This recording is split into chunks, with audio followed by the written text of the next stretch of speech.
Mapagpalang araw sa inyo, aking mga anak, na aking iniibig. Ako ang inyong mahal na ama, na narito sa inyong harapan at nakatunghay sa bawat isa sa inyo.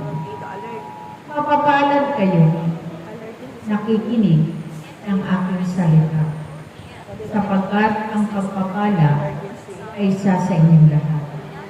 Ako ang Diyos na dapat ninyong paglingkuran habang kayo nabubuhay, sapagkat wala kayong magagawa kapag kayo ay hiwalay sa akin. Ngunit ako na Diyos ay may magagawa sa bawat isa sa inyo. Kaya patuloy kayong magpuri sa akin. Patuloy kayong sumamba sa akin. Patuloy kayong walhatiin ang inyong Ama sa Espiritu at sa katotohanan. Kayong lahat na narito ay patuloy kong binibiyayaan ng kagalingan sa inyong mga karamdaman. Patuloy kong pinalalakas ang bawat isa sa inyo, sapagkat nais ko na kayong lahat ay palaging naririto sa aking gawain. Kayong lahat ay mapapalad, sapagkat ang banal na pangalan ng inyong Ama ay nakatatak sa inyong buong katauhan.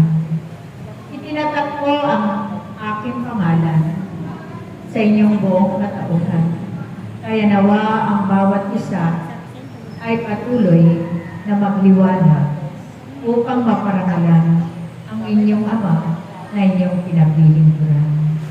Sumampalataya kayo, manalig sa akin, sapagkat ang sumasampalataya at nananalig sa akin ay tunay na makakamit niya ang buhay na walang hanggan.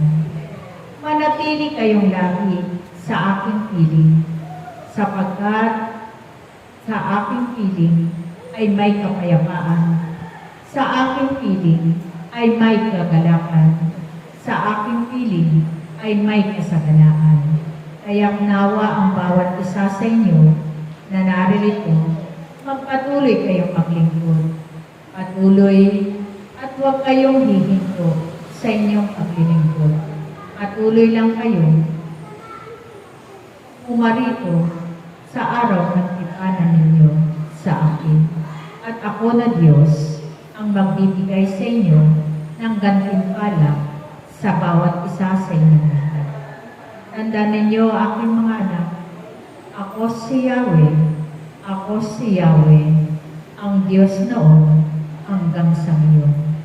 Patuloy kayong lumapit sa akin, sapagkat tandaan ninyo, ang patuloy na lumalapit sa akin ay hindi ko gugutumin.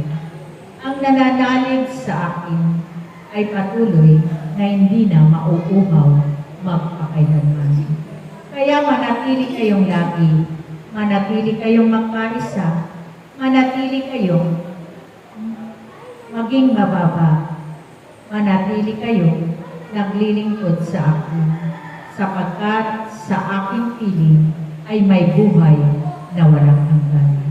Kaya kayo na narito, magpatuloy lang kayo, gawin ninyo ang mga tungkulin na iniatang sa bawat isa sa inyo, at ako na inyong Ama ang magbibigay sa inyo ng gantimpala na nagmumula sa akin. Nakakaranas man kayo ng mga kapighapian sa inyong mga buhay, pagsubok man o mga kahirapan, huwag kayong mabahala, sapagkat ako ang Diyos na buhay na inyong tinatawag sa inyong mga buhay. Tandaan ninyo, tawagin lang ninyo ang aking pangalan at ako'y darating sa inyong mga buhay. Hindi ko kayo pinababayaan. Nababatid ko ang bawat kahilingan ninyo. Nababatid ko ang bawat pananalangin ninyo sa akin. At tandaan ninyo, kailanman ang naglilingkod sa akin ay hindi maghihirap sa kanyang tahanan. Patuloy ko kayong binibiyayaan ng mga pagkain na nakakabusog sa inyong katawan. Patuloy ko kayong binibiyayaan ng makalangit na pagkain upang kayo ay patuloy na manalig at manampalataya sa akin, upang kayo'y gagaling sa inyong mga karamdaman. Sapagkat ang pagkain na ibinibigay ko sa inyo, ito ay dadaloy sa inyong katawan upang kayo'y makamit ninyo ang kagalingan sa inyong mga karamdaman. Salamat sa inyong lahat na narito. Naway magpatuloy kayo, huwag hihinto sa inyong paglilingkod. At ako na inyong Ama ang siyang magbibigay sa inyo ng pagpapala sa inyong mga buhay. Salamat sa inyong lahat na narito.